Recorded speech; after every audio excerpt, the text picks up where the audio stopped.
بصورة قاف القرآن.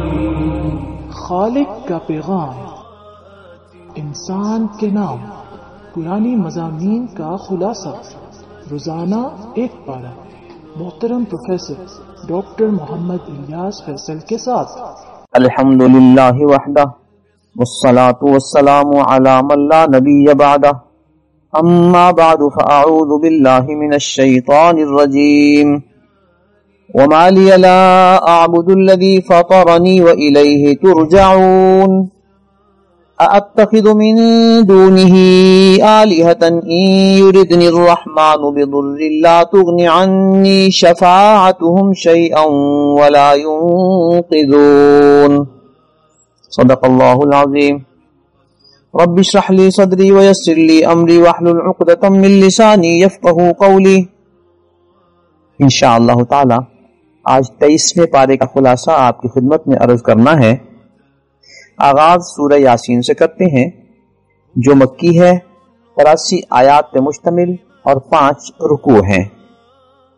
اس کی آیت نمبر 2 سے آیت نمبر 12 تک خالق کائنات نے قرآن کریم کی قسم کھا کر نبی اکرم صلی اللہ علیہ وسلم کی سچی رسالت کا ذکر کیا ہے. تاکید اس لیے فرمائی کہ بعض کفار نبی اکرم صلی اللہ علیہ وسلم کی رسالت کا انکار کرتے ہوئے یہ کہا کرتے تھے لست مرسلا، آپ اللہ کے رسول نہیں ہیں. آگے قرآن کریم کے حوالے سے یہ کہا گیا کہ تنزیل العزیز الرحیم، یہ قرآن کریم اللہ تعالیٰ کی طرف سے نازل کرتا ہے. یہ تاکید اس لیے کی گئی کہ کفار قرآن کریم کے بارے میں کہا کرتے تھے بل افتراہ بل ہوا شاعر، یہ نبی اکرم صلی اللہ علیہ وسلم نے خود گھڑ لیا ہے اس لیے کہ یہ شاعر ہیں. آگے جب ہم ان لوگوں کی صورتحال دیکھتے ہیں کہ وہ یہ دعائیں مانگا کرتے تھے کہ اے اللہ، اگر محمد الرسول اللہ صلی اللہ علیہ وسلم کا دین سچا ہے تو ہم پر آسمان سے پتھر برسا دے یا ہم پہ اپنا عذاب نازل فرما. جب وہ لوگ نبی اکرم صلی اللہ علیہ وسلم کے رستے پر چلنے کے لیے تیار نہیں تھے اور انہوں نے یہ طے کر لیا تھا کہ ہم نے دین کو قبول نہیں کرنا، تو اللہ فرماتے ہیں اس سورت کی آیت نمبر 7 میں لَقَدْ حَقَّ الْقَوْلُ عَلَىٰ أَكْثَرِهِمْ فَهُمْ لَا يُؤْمِنُونَ. اب ان کے اوپر ایک بات ثابت ہو چکی ہے اور انہوں نے ایمان نہیں لانا. آیت نمبر 11 میں اس بات کا تذکرہ ہے کہ دین کی دعوت اور نصیحت کا فائدہ اس کو ہوتا ہے جو ٹھنڈے دل سے اس پہ غور کرتا ہے اور اللہ تعالیٰ سے خوف بھی رکھتا ہے، اس کو فائدہ ہوتا ہے، وگرنہ وہ ایک کان سے سنتا ہے دوسرے کان سے نکال دیتا ہے. آیت نمبر 13 سے 32 تک ایک بستی والوں کا تذکرہ ہے. اس بستی کا تعین قرآن کریم نے نہیں کیا. ان کی طرف اللہ تعالیٰ نے 2 انبیاء کو بھیجا. اس بستی والوں نے ان کو جھٹلایا. پھر اللہ تعالیٰ نے تیسرے نبی کو بھیجا، ان کو بھی انہوں نے جھٹلایا اور وجہ یہ بیان کی کہ تم تو ہماری طرح کے بشر ہو، ہماری طرف کوئی فرشتہ آتا تو ہم اس کو نبی یا رسول مان لیتے. دوسرا الزام یہ لگایا کہ تم جھوٹے ہو، جھوٹ بولتے ہو. تیسرا الزام یہ لگایا کہ ہم پر جو مشکلات آتی ہیں وہ تمہاری وجہ سے آتی ہیں، ہم تمہیں پتھر مار مار کے سنگسار کر دیں گے، رجم کر دیں گے. اللہ تعالیٰ فرماتے ہیں کہ ایک شخص نے آ کر ان سے یہ کہا کہ یہ لوگ تم سے کوئی مادی مفاد کا مطالبہ تو نہیں کرتے، یہ تم سے کسی قسم کی لالچ نہیں رکھتے، یہ بے لوث اللہ تعالیٰ کے دین کی بات کرتے ہیں، ان کی بات کو مان لو. آگے فرماتے ہیں کہ میں اپنے خالق کی عبادت کیوں نہ کروں، وما لی لا اعبد الذی فطرنی، اس لیے کہ اس اللہ نے مجھے پیدا کیا ہے تو پھر میں اس کی عبادت کیوں نہ کروں. اگر میں اللہ کے علاوہ کسی اور کی عبادت کروں گا تو یہ معبودان باطلہ قیامت کے دن میری شفاعت بھی نہیں کر سکتے، اور پھر میری گمراہی میں کیا شک رہ جاتا ہے. آگے فرماتے ہیں کہ میں چونکہ رب پہ ایمان لایا ہوں، اس شخص کے حوالے سے جو اپنی بات کر رہا ہے کہ میں رب پر ایمان لایا ہوں، اس لیے مجھے جنت کی بشارت مل گئی ہے۔ جنت کی بشارت ملنے کے بعد وہ اپنی قوم کے بارے میں اس بات کا تأثر پیش کرے گا، یا لیت قومی یعلمون، کاش کہ میری قوم بھی اس حقیقت کو جان لیتی کہ اب اللہ نے میرے ساتھ کتنا کرم کا معاملہ کیا ہے، بما غفر لی ربی وجعلنی من المکرمین، میری مغفرت فرما دی ہے اور مجھے عزت و اکرام والی جگہ عطا فرما دی ہے۔ افسوس اس بات کا ہے کہ لوگوں کا مزاج قدیم دور سے یہ رہا کہ وہ انبیاء کا مذاق اڑاتے اور جب موت ان پر آ جاتی ہے تو یوں بجھ جاتے ہیں جیسے کہ چنگاری بجھ جاتی ہے، یعنی حیثیت کچھ نہیں لیکن باتیں بہت بڑی بڑی۔ اللہ تعالیٰ سب کو ہدایت عطا فرمائے۔ آیت نمبر 33 سے آیت نمبر 43 تک اس بات کا تذکرہ ہے کہ تم اللہ کی بہت ساری نشانیوں کو روزانہ دیکھتے ہو، لیکن وہ چونکہ تم عادی ہو چکے ہو اس لیے تم نے غور و خوض کرنا چھوڑ دیا۔ ذرا دیکھو تو صحیح، ایک دانہ تم زمین میں ڈالتے ہو، اس دانے سے ایک پودا نکلتا ہے، وہ پودا بڑا ہوتا ہے، اس پہ پھل لگتا ہے۔ اس پودے کی تیاری میں پانی، سورج، چاند، ستاروں کی شعاعیں، گرمی، سردی، ان ساری چیزوں کا عمل دخل ہے جو اللہ کی پیدا کی ہوئی چیزیں ہیں۔ دوسری چیز ارشاد فرمائی کہ ذرا رات اور دن کے نظام پر غور کرو۔ نمبر 3، جب انسان سمندری سفر کرتا ہے تو اس کو حقیقت میں اندازہ ہو جاتا ہے کہ وہ اب اللہ تعالیٰ کے رحم و کرم پر ہے، اس لیے کہ اس کو ساحل کا کنارہ دور دور تک نظر نہیں آتا، اور کبھی موجیں ہیں، کبھی سمندری اتار چڑھاؤ ہے، ایک اندھیرے کی کیفیت ہے اور اسے کچھ پتا نہیں کہ وہ کب ساحل تک پہنچے گا۔ یوں سمندری سفر پہ ہی غور کرو کہ کس طرح اللہ تعالیٰ تمہیں خیریت سے ایک کونے سے دوسرے کونے تک پہنچاتے ہیں۔ چوتھی نمبر پہ یہ ارشاد فرمایا کہ سورج چاند روز چونکہ نکلتے ہیں تم نے ان پہ غور کرنا چھوڑ دیا۔ یہ سورج چاند ایک وقت مقررہ تک چلیں گے، اس کے بعد یہ بھی اپنی ڈیوٹی ختم کر دیں گے جب اللہ کا حکم آئے گا۔ تو ان چیزوں پہ غور کیا کرو اور پھر نتیجہ نکالا کرو کہ ان کا خالق مالک اللہ ہے، لہٰذا اسی کی عبادت کرنی چاہیے، اور ان میں چونکہ کسی اور کا عمل دخل نہیں ہے لہٰذا کسی اور کی عبادت نہیں کرنی چاہیے۔ آیت نمبر 47 سے 54 تک اس بات کا تذکرہ ہے کہ جب ان سے یہ کہا جاتا ہے کہ جو کوئی اللہ تعالیٰ نے تمہیں رزق عطا فرمایا ہے اس کو لوگوں پہ خرچ کیا کرو، تو وہ تکبر میں یہ کہتے ہیں کہ جب اللہ ان کو نہیں کھلاتا تو ہم کیوں کھلائیں، یعنی اگر وہ غربت کی کیفیت میں ہیں تو اللہ کا یہ فیصلہ ہے، ہم کیوں انہیں کھلائیں اور پلائیں۔ آگے ارشاد ہے کہ جب سور پھونکا جائے گا اور یہ لوگ قبروں سے نکلیں گے، پھر کہیں گے کہ ہمیں کس نے اٹھا دیا؟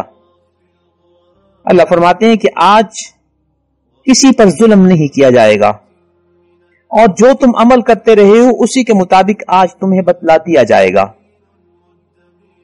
یہاں سور پھونکنے کا جو تذکرہ ہے، اللہ رب العزت نے ایک فرشتے کی ڈیوٹی لگائی ہوئی ہے اور اسے پھونک مارنے والی ایک چیز دی ہوئی ہے کہ جب اللہ کا حکم ہوگا تو وہ اس میں پھونک مارے گا، اور اس پھونک مارنے سے پوری کی پوری کائنات میں اللہ کے نظام کے مطابق جو تبدیلی آنی ہے، جن جن چیزوں نے تباہ ہونا ہے وہ ختم ہو جائیں گی۔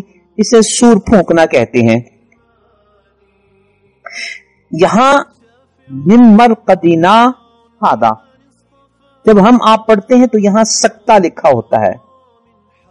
سکتہ کہتے ہیں تھوڑا سا ٹھہرنا بغیر سانس توڑے۔